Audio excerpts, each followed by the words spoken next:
Assalamualaikum ibu-ibu, bapak-bapak yang dirahmati Allah dan pemirsa. Berjumpa lagi nih. Berjumpa lagi dengan saya dan insya Allah dengan bersama Denny. Dan hari ini akan datang hadir saya punya guru ya, yang saya hormati, cintai karena Allah. Alhamdulillah ya, kalau punya orang tua senang, punya guru juga senang. Insya Allah kita akan bersama guru saya ini bicara-bicara tentang penghalang rezeki. Saya pernah waktu kecil itu diceritakan kisah, waktu dulu belajar dikisahkan kisah tentang Imam Hasan ya, yang didatangi seorang yang mengadukan, saya punya, jadi ada anak muda pengen lepas dari kesulitan ya. Si anak muda ini disuruh oleh Imam Hasan beristighfar. Kemudian datang lagi orang yang punya kebun tapi tidak teraliri air. Oleh Imam Hasan bilang, banyakin istighfar. Datang lagi seorang yang tidak punya anak, pengen punya anak.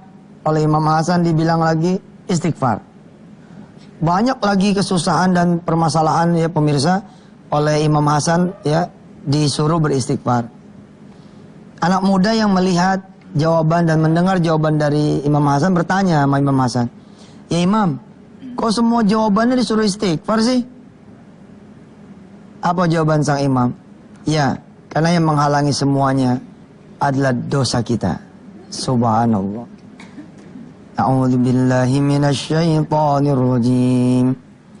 Faqultu astaghfiru rabbakum innahu kana ghaffara. Yursilis samaa'a 'alaikum midrara wa yumdidkum bi amwalin wa banina. وَيَجْعَلْ لَكُمْ جَنَّاتٍ وَيَجْعَلْ لَكُمْ أَنْهَارًا مَا لَكُمْ لَا تَرْجُونَ لِلَّهِ وَقَارًا. Kalau kita banyakkan istighfar, Allah akan turunin lagi tuh dari langitnya air yang banyak ya. Allah akan banyakin harta, anak-anak. Kemudian Allah bikin buat kita surga. Subhanallah. Insyaallah. Mana Den ini? Sadaqallahul azim. Den. Assalamualaikum. Salah. Tat.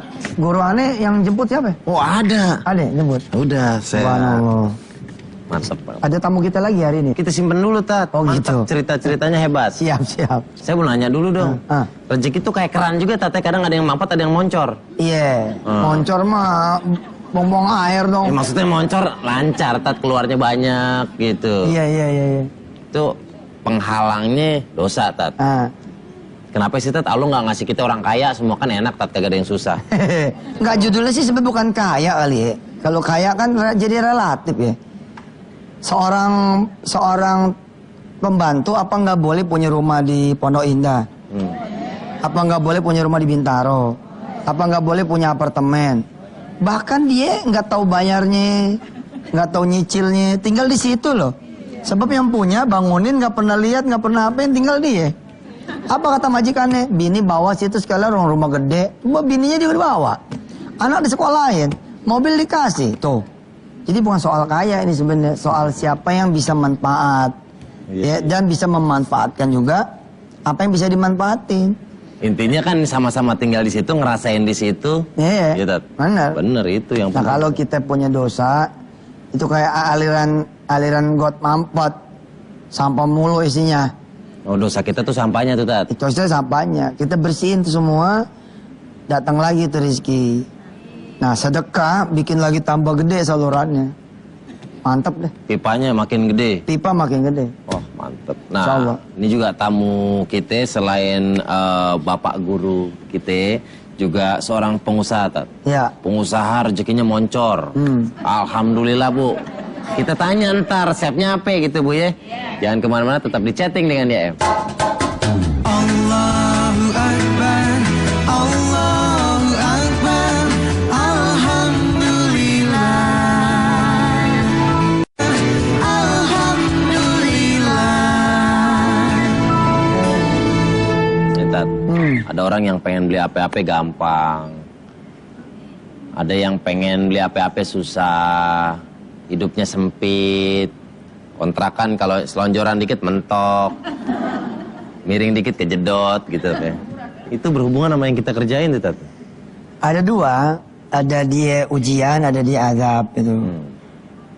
Kayak di surat Toha misalkan Allah kasih tahu kan, siapa yang kemudian a'rada an dzikri fa inna lahu ma'isyatan dhanka. Siapa orang yang kemudian kerjaannya durhaka sama Allah, Allah bikin sempit hidupnya.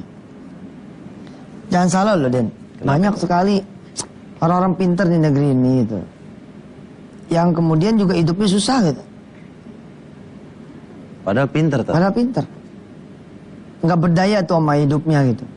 Mesti diapain, nggak ngerti, mesti apa. Nah, saya suka bilang sama teman-teman, kalau ente sampai susah, sempit banget, istilah kata, sampai buat makan aja susah, itu mah mesti udah banyak minta ampun sama Allah. Kayaknya mah ada sesuatu gitu yang membuat kita menjadi terhalang rezeki gitu. Kan orang mah gini ya, asal nggak ada dosa, dia diem aja ditanggung sama Allah gitu. Dijamin itu. Iya bener, orang asal nggak ada dosa nih, diem aja udah, insya Allah ditanggung gitu.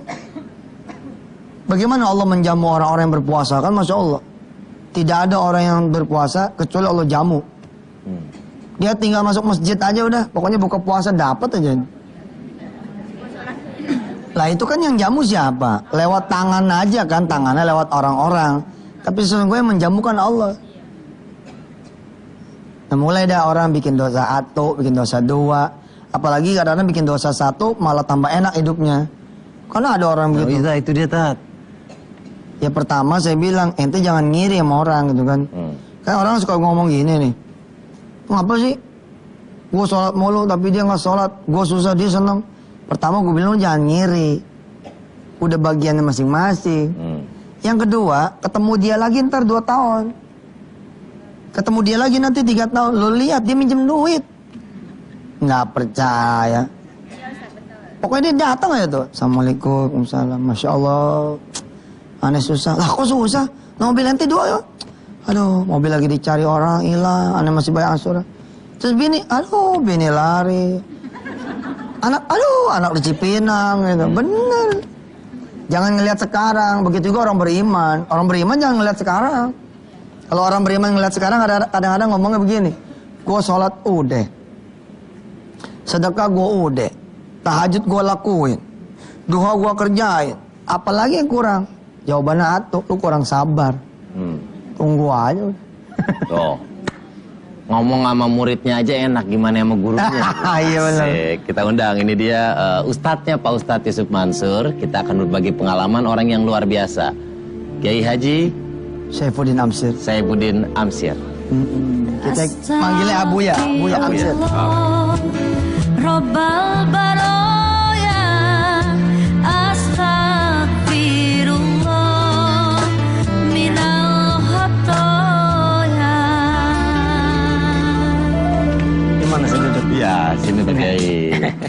Ada. Guru kita ini. Assalamualaikum. Waalaikumsalam. Apa kabar Pak Kiai? Bismillah, alhamdulillah. Sehat. Baik ya. Pak Ustadz udah lama belajar Pak Ustadz? Oh deh, Kiai Jakarta tuh sekarang udah pada habis. Atu-atu udah pada dipanggil Allah Subhanahu Wa Taala. Tiap-tiap kota kan punya waliullah. Tiap-tiap kota punya penjaganya gitu loh. Nah kalau satu kota nggak ada sama sekali ulama, mestinya nangis tuh. Jakarta masih alhamdulillah masih punya Abuya ini. Alhamdulillah. Ya Abuya, kita lagi ngomongin penghalang rezeki Abuya. Bisa kasih kita tausiah Abuya. Yang paling populer ya. Sering banget, apalagi dalam konteks kejakartaan. Iya. Orang Betawi dari nenek-nenek sampai kakek-kakek inget banget tuh omongan. Apa itu? Dia bilang, lu bangun biar pagian dikit. Jangan rezeki lu ntar dipatolin ayam. Kayaknya ucapan itu belum lenyap ya. Masih ada. Masih terus beredar di persada kita di Jakarta. Terus udara Jakarta masih berakraban dengan aroma nasihat itu. Masa rezeki manusia yang berakal pikiran pakai belajar ekonomi, kalah me ayam pakai rezekinya dipatolin ayam. Bener. Iya. Itu ada hubungannya nggak sih Pak Kiai? Itu ada hadis, hadis dibangun dari hadis Rasulullah. Allahumma shalli alaihi wasallam. Naumatus subhi turithul faqrah. Tidurmu di pagi hari akan menyebabkan kefakiran. Waduh. Jadi biar bagaimana? Oh, kesentil nih pemirsa nih, sembahyang Pak. subuh. Jangan tidur lagi ya. Jangan pakai tidur lagi deh. Bener. Sebab dia ngeringkuk semuanya game. Tamat. Dipatok Kiai, ayam. Pak Kiai tahu game loh. Oh gitu Pak Kiai. Iya. Oh, Dan itu dibaca dalam literatur yang sangat diakrabi oleh masyarakat Betawi. Walaupun yang ngarang orang Banten, Syekh Muhammad Nawawi Al-Bantani. Itu waktu mensyarahkan tidurmu di pagi hari melenyapkan segala potensi kebangunanmu untuk mereduk segala nikmat yang ada pada hari-hari berikutnya. Sesudah pada jam-jam berikutnya kau gagal. Hilang tuh cerdas, habis diajak tidur. Habis subuh memang enak banget. Oh, bukan main. Ngeringkuk, dia lupa make kopi deh. Ya. Dia tidur. Kemana tuh profesor? Digondol siapa tuh profesor? Gondol ayam. Dia tidak bersaing dengan orang lain. Para pebisnis nggak bersaing dengan para pebisnis saat dia tidur. Kemudian orang-orang pinter udah lenyap kreativitas untuk berdiskusi memecahkan suatu masalah. Jangan yang gede-gede. Yang di lingkungan dia sendiri dia kagak tahu lantaran dia tidur. Jadi begitu panjang dalam hadis Rasulullah. Allahumma shalli alaihi. Yang memang diberikan kemampuan untuk mengungkap dengan ringkas, namun uraiannya begitu dalam. Jadi gara-gara tidur subuh, nah entar terus deh lemes deh. Lemes, malas. Nggak peduli dia terpelajar, nggak peduli dia itu pengajar, hatta pelawak sekalipun tak lagi bisa beribadah dengan menggembirakan orang. Habis bagaimana ngelawaknya? Nah dia tidur. Oh, Iya benar. Tapi kalau sudah kau bekerja mengangkat potensi yang ada, kan begitu? Iya. Ya, ibu-ibu udah mulai dengan bacaan Qur'annya, bacaan ini dan Iya, nyapu, udah mulai pasar. siap ke pasar untuk urusan rumah tangganya. Kan Siti Fatimah waktu didatengin Nabi lagi nangis Siti Fatimah. Nah, maaf Pak Kiai. Hah? Tahan dulu. Kenapa Siti Fatimah nangis waktu didatengin Nabi? Kita balik lagi. Siap. Tetap di chatting di KDM. Allahu Akbar, Allahu Akbar, Alhamdulillah. Allahu Akbar, Allahu Akbar, Alhamdulillah. Balik lagi sama kita di sini sama Pak Kiai Amsir. Saifuddin Amsir. Buya Amsir. Abuya panggilan. Awalnya sih saya dengar, wah bintang tamu, gurunya Pak Guru, ustadznya Pak Ustadz. Ternyata subhanallah orangnya enak banget Bu. Enteng omongannya kayak rengginang tapi berat kayak lemari beranda Bu. Pak Kiai, kita lanjutin lagi Pak Kiai. Tadi sampai kisahnya Fatimah menangis. Saat Fatimah menangis waktu itu, ada semacam beban yang dirasakan sebagai seorang ibu rumah tangga. Iya. Kan dia anak Nabi, anak raja pada enak-enakan pakai mahkota, dandannya cakep, ke kanan ke kiri selalu dipenuhi dengan nuansa-nuansa kesenangan ya, yang glamor lah gitu. Asik. Nah, itu cara hidup yang ada di Romawi, yang ada di Persia. Udah umum namanya anak Nabi, kan begitu ya. Tetapi yang dihidupi, yang dirasakan oleh Fatimah, sejak pagi aku sudah menggerus tepung itu. Kalau di sono kan kerasan dari beras Bu, gandum. Tentu lebih keras dong. Menggerusnya itu dengan menggiling, dengan gilingan dari batu. Jadi lumpangnya batu, alunya batu. Nggak ketemu kalau di sini. Dulu ada juga di Jakarta namanya lelenjing. Masih ada. Udah ada kelupaan kan itu ya. Lelenjing ini. Itu alat menggiling, menghaluskan gandum itu. Nah, ketika dilihat tangannya bukan sekadar pecah, kapalan, Kasar. Padahal putri Nabi. Adakah putri Rasulullah harus menghias kelembutan tangan dengan lapisan-lapisan kapalan yang mengganggu ini? Ya mau nggak mau namanya perempuan nangis juga Bu. Ada apa Ananda?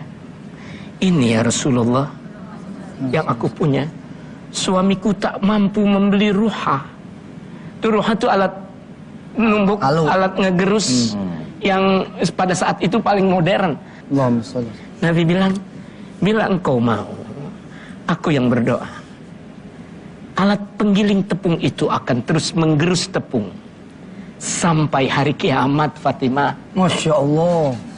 Tapi Fatimah, setiap keringat yang menetes pada keningmu, setiap keluhan-keluhan, kepenatan yang ada pada dirimu, itu nggak ada pahalanya yang tertinggal dari catatan malaikat. Allah. Kau mau yang mana? Itu atau ini? Nah, Pak Kiai sebentar. Tuh dia. Kita juga punya liputan nih Pak Ustadz. Kita punya gambaran sketsa tentang orang yang suka nunda-nunda ibadah. Akhirnya dapat ditoel sama Allah, ditoel doang dikit, peralatannya rusak. Ini dia. Pri, Apa Sur? udah zuhur nih. Sholat yuk. Ya udah juhur. Jam 12:05. Iya. Ayo jamaah. Sholat duluan dah Sur. Kerjaan gua masih banyak banget. Udah lah, gue duluan nih. Iya. Pri, Apa? udah. Udah lagi mau kelarin. Sholatnya. Ntar. Cerewet banget lu Sur. Kayak mama mau pindahan. Iya, gue sih cuma ngingetin ya. Ya terserah ente itu sih. Ya lu ingetin dari tadi gua udah inget. Elah.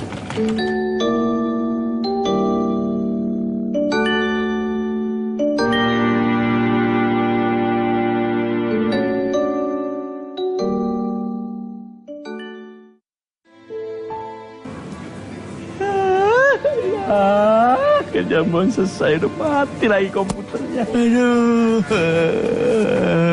Aduh. Pri, bahagia banget kayaknya nih. Gue lagi nangis, Sur. Kenapa lo? Komputer mati. Innalillahi wa innalillahi raji'un. Komputer gue yang mati, Sur. Komputer, emang kenapa? Oh, lu belum sholat nih pasti nih. Belum sholat. Tuh, lu lihat no jam nih. Jam 2:05, lu masih belum sholat. Ini nih tanda nih. Tanda dari Allah. Gara-gara gua belum sholat Sur. Itu gara-gara lu belum sholat. Jadi larinya kemari-mari. Gini. Ini lu sholat dah. Gue sholat. Sholat. Gue sholat ya Sur. Iya. Tapi kerjaan gua lu yang kerjain ya. Dah. Lu gimana cerita? Elah Sur. Gua lu suruh sholat gua mau. Lu timbang suruh ngerjain kerjaan gua doang kagak mau lu. Dah, Pri. Jangan begitu cerita, Pri. Pri. Itu dia, Tat. Jadi lagi kerja, main laptop. Ntar dulu, sholatnya ntar. Laptopnya rusak. Bisa gitu ya? Nah benang merahnya apa ya? Hikmahnya apa itu dari perkataan Rasul menghibur Fatimah tadi? Artinya jangan kau anggap kerjamu dalam berkhidmat kepada rumah tanggamu, anakmu kah, suamimu kah, segala keamanan dalam rumah tangga yang terbentuk itu jangan dipandang ringan. Keringat kan hilang, Bu. Begitu kan? Betapa ringannya arti sebuah tetesan keringat yang memang mesti terbuang, tetapi tidak hilang dalam catatan pahala. Allah. Apa arti dari semua rezeki yang kau miliki itu? Apa kau kira rezeki itu yang bergudang-gudang? Apa kau kira rezeki itu yang masih terbentuk dalam hayalan? Yang disebut rezeki sebetulnya kan yang udah masuk ke perut. Yang udah disuap. Tahu-tahu enak ulu hatinya, muntah lagi, nggak jadi rezeki. Udah menunya didesain begitu cakep ya. Yang pada jadi tukang masak tuh bisa banget ngeracik bumbunya. Begitu bagus teknik penyajiannya. Tapi ketika dia nyuap, Belum rezekinya. ya Allah, tahu-tahu dia enak duluan, muntah. Rezeki bukan? Bukan. Ini masakan cara ini, cara Spanyol, cara ini, cara itu. Ya, tapi sebelum dia masuk ke perutmu, dia bukan rezeki. Makanya ada sesuatu yang kau harus perhatikan, wahai para pencari rezeki. Kau dibuat lalai oleh ingin serba banyak. Alhaakumut takatsur. Hatta. Ya, kau dibuat lalai oleh kepengen serba banyak. Kamu kira banyak itulah yang rezeki. Dan sifat itu, watak itu nggak bisa dihentikan. Hatta kita berkonsultasi dengan seorang psikolog yang piawai ya sebutnya. Pak psikolog nih gimana nih? Ini penyakit begini nih. Saya bawaannya kalau ngelihat duit, Masya Allah, mata hitam-hitam jadi hijau. Orang suka bilang begitu, matanya hijau. Iya. Psikolog bilang, tobat kalau untuk obat yang ini. Sebab kita punya penyakit yang sama. Ya, ente begitu, ada begitu. Bagaimana ngobatinnya? Nabi bilang, "Lau anna libni Adam wadiyan min dhahabin ahabba an yakuna lahu wadiyani walan yamla'a fahu illa turabu." Masya Allah. Seandainya anak Adam punya satu lembah emas, dia masih berharap agar punya emas. 2 lembah emas. Allah. Hadirin dan pemirsa, hadirat dan pemirsa, bayangin satu lembah bagaimana ngitungnya. Ini pengen punya lagi. Tapi pengen punya lagi. Ketika berpikir dengan itu dan tak akan berhenti sebelum tanah kubur yang menyumpal mulutnya. Mana itu psikolog bisa ngobatin penyakit. Benar. Oleh sebab itu, kesederhanaan dalam rizki adalah keberkahannya. Allahumma barik fi ummati fi bukuriha. Allahumma barik li ummati fi bukuriha. Ya Allah, berikan keberkahan, datangkan keberkahan umatku pada pagi harinya. Makanya tadi nawatus subuh itu zuhur waktu di situ. Jangan tidur kalau pagi. Baik, ini dan ini kerja. Kayak kita ada Tidur. tamu, udah di depan rumah nih, udah di depan apartemen. Benar. Suruh masuk aja kali. Lancar juga bisnisnya, kita tanya apa rahasianya. Biar dia ikut sekalian ngaji sini. Iya, ini dia bintang tamu kita, presenter, pebisnis, tampangnya ya sama saya lah, keren juga sama. Adi Nugroho.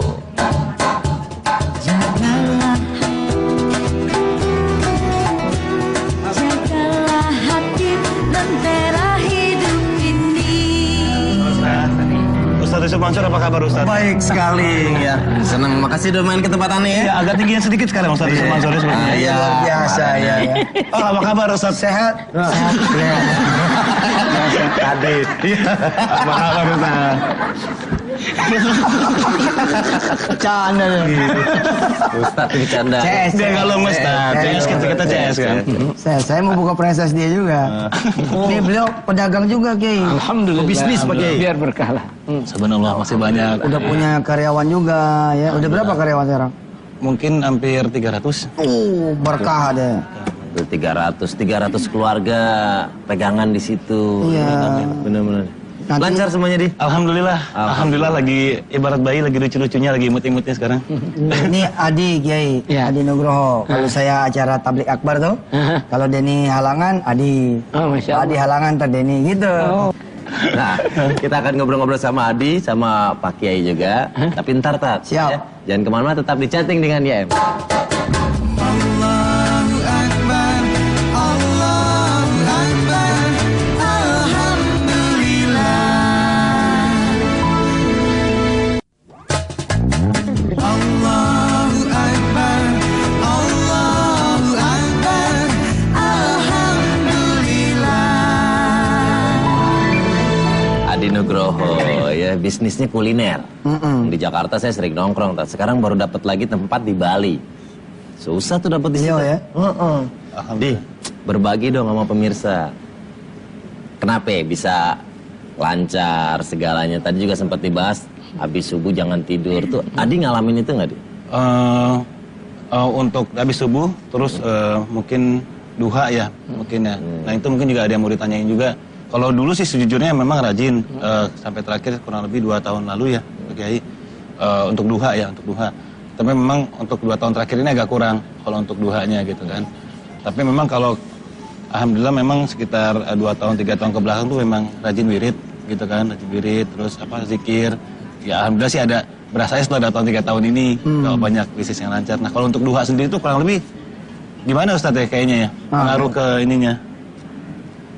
Memang secara spesial ya, untuk duha itu salah satu bentuk ibadat yang agak terkonsentrasikan pada hal yang terkait dengan rizki.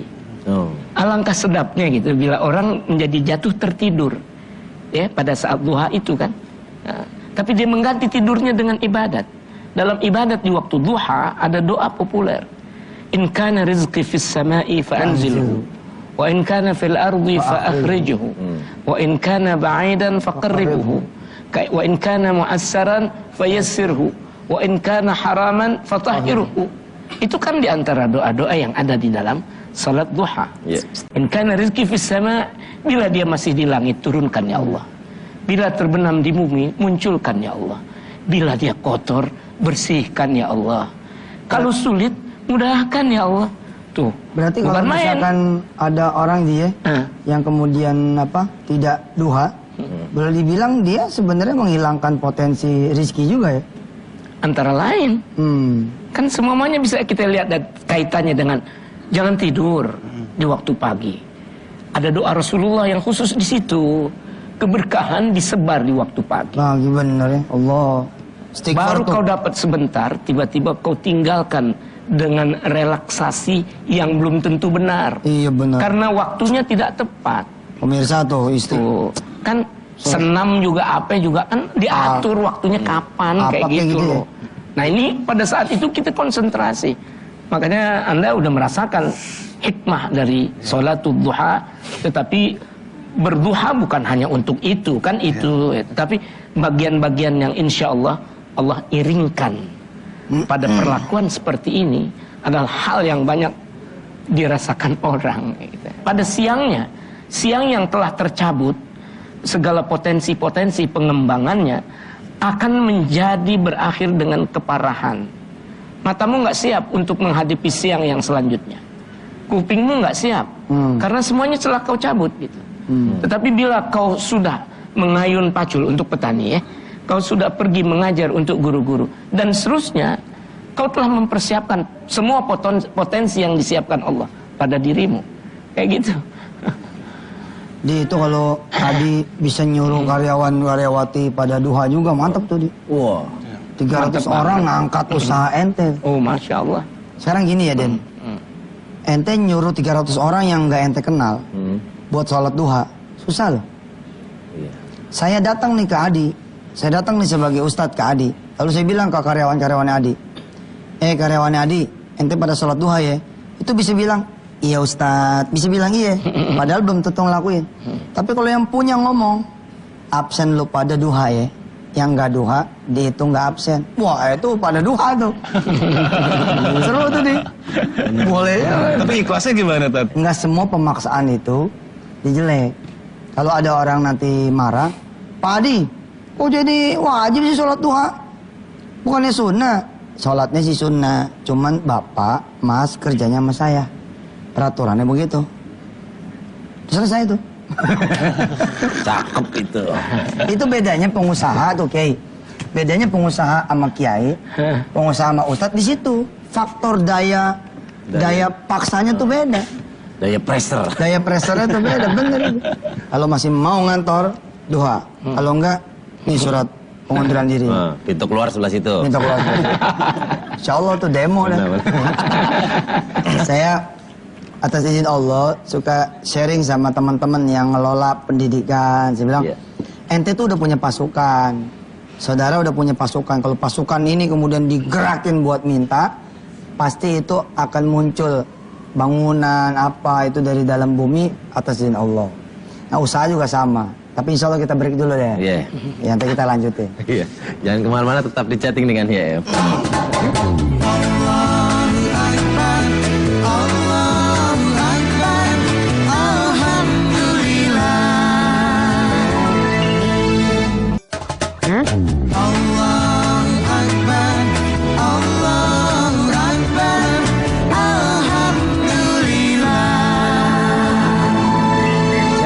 Alhamdulillah pemirsa ya, Kiai ini mau nanya-nanya sama Adi nih. Nah Adi, Kiai mau nanya men. Ya gimana Kiai? Lika-liku saat Anda menata bisnis itu, kan sebagaimana pada umumnya para pebisnis bukan selamanya dalam keadaan senang terus-menerus atau duka terus-menerus. Di antara keduanya itu apa yang pernah Anda rasakan? Kalau untuk yang sekarang ini saya jalanin kuliner mungkin memang lagi bagus-bagusnya istilahnya Kiai. Tapi memang sebelumnya kan ada bidang-bidang lain juga yang naik turun itu juga ada gitu kan. Bidang-bidang bisnis lain yang salah ambil, gagal, ada juga yang berhasil gitu. Ya, kadang-kadang pada sisi di mana kita terantuk batu ya, jatuh kayak gitu, suka berdampak fatal. Ya, betul. Kan banyak ya teman-teman yang kayak begitu, begitu membumbungnya ketika jatuhnya habis berantakan. Dan dia pebisnis yang tadinya sangat bergengsi, berakhir dengan tidur di rumah kontrakan. Dan parahnya kontrakan itu tidak cukup untuk memandikan jenazahnya saat dia mati. Kejadian ini bukan saya angkat dari cerita, believe it or not. Ini kejadian benar-benar. Allah si jago duit sampai pada tahap seperti itu. Nah, ada di dunia Islam kita ini sampai ayat-ayat Al-Quran itu diberi nama ayat 1000 dinar. Kalau disebut dinar kan satu aja juga kan nilainya gede banget. Pada melek Sampai dah ayat sebut ini dinar. disebut 1000 dinar. Saya dari masih anak-anak tuh mengenal ayat ini. Bagaimana 1000 dinar menjadi nama dari beberapa ayat. Wa may yattaqillaha yaj'al lahu makhraja. Ibu-ibu udah hafal ayat ini ya. Sebut ayat 1000 dinar. Wa may yatawakkal 'alallahi fahuwa hasbuh. Innallaha balighu amri qad ja'alallahu likulli syai'in qadra. Ya musabbibal asbab dan seterusnya. Ayat itu populer dengan nama 1000 dinar. Karena ada orang yang saat itu lagi kebingungan. Apakah hari-hari ke depan masih bisa aku rasakan sebagai hari, atau aku sudah berpindah ke alam yang lain? Iya, banyak Karena aku akan dibunuh. putus asa. Putus asa kan? Utangnya waktu itu 1000 dinar. Awalnya tuh ya. Ya, saat dia hampir menceburkan dirinya ke laut karena putus asa. Asa. Masya Allah. Ada seorang alim yang melihat gundahnya orang ini. Apa yang mendukakan engkau, wahai saudara? Saya ngutang. Kalau nggak kebayar, Mau begini. udah lama jatuh temponya, malunya aja udah nggak ketulungan. Saya nggak bisa tanggung. Jatuh temponya sudah terlampau lama. Dan saya diancam, mau terus panjang atau kau mati karena hutang ini. Saya kehilangan pikiran. Apakah saya lempar diri saya ke laut, atau apalagi karena nggak ada jalan keluar? Orang alim itu hanya memberikan ayat ini. Kau baca sampai Allah membebaskan engkau dari derita yang kau derita sekarang ini. Allah. Ya, dia baca ayat itu. Tapi begitulah keyakinan terhadap bukan hanya ayat sebetulnya. Bukan bahwa ayat ini berpotensi untuk disebut ayat 1000 dinar.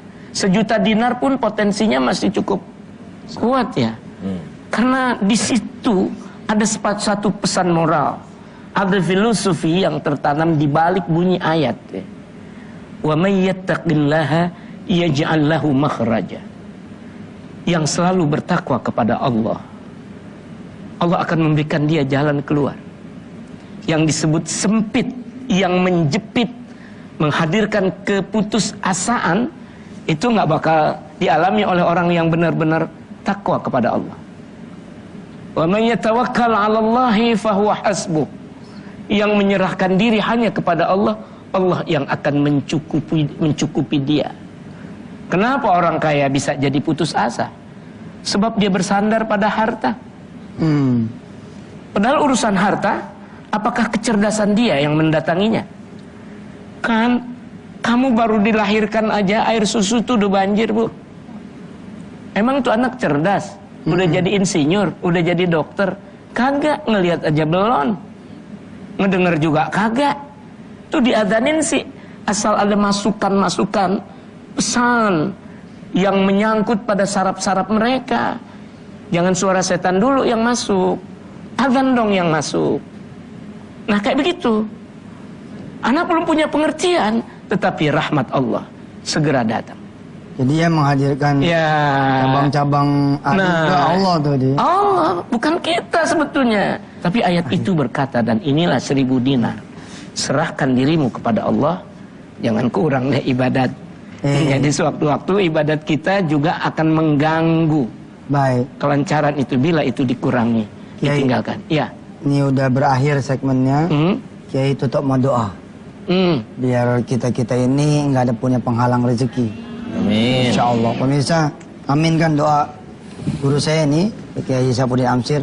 Mudah-mudahan Allah betul-betul melapangkan rezeki kita. Amin. Allahumma salli wa sallim ala sayyidina Muhammadin fil awwalin wal akhirin. Wa sallim radhiyallahu tabaraka wa ta'ala an sadatina ashabi Rasulillahi ajma'in. Allahumma aghnina bihalalika an Amin. haramik. وبفضلك عن معصيتك وبفضلك عمن سواك اللهم إنا نسألك رزقا واسعا حلالا طيبا من غير مشقة ولا ضير ولا نصب إنك على كل شيء قدير وبالإجابة جدير اللهم اقسم لنا من خشيتك ما تحول به بيننا وبين معاصيك ومن طاعتك ما تبلغنا به جنتك ومن اليقين ما تهون به علينا مصائب الدنيا اللهم متعنا بأسماعنا وأبصارنا وقوتنا ما أحييتنا واجعله الوارث منا واجعل ثأرنا على من ظلمنا وانصرنا على من عادانا ولا تجعل مصيبتنا في ديننا ولا تجعل الدنيا أكبر همنا ولا مبلغ علمنا ولا تسلط علينا بذنوبنا من لا يخافك ولا يرحمنا ربنا آتنا في الدنيا حسنة وفي الآخرة حسنة وقنا عذاب النار وصلى الله على سيدنا محمد وعلى آله وصحبه وسلم الحمد لله رب العالمين. Mudah-mudahan para malaikat pun ikut mengaminkan. Amin. Ayat tentang 1000 dinar bisa diakses di www.wisatahati.com.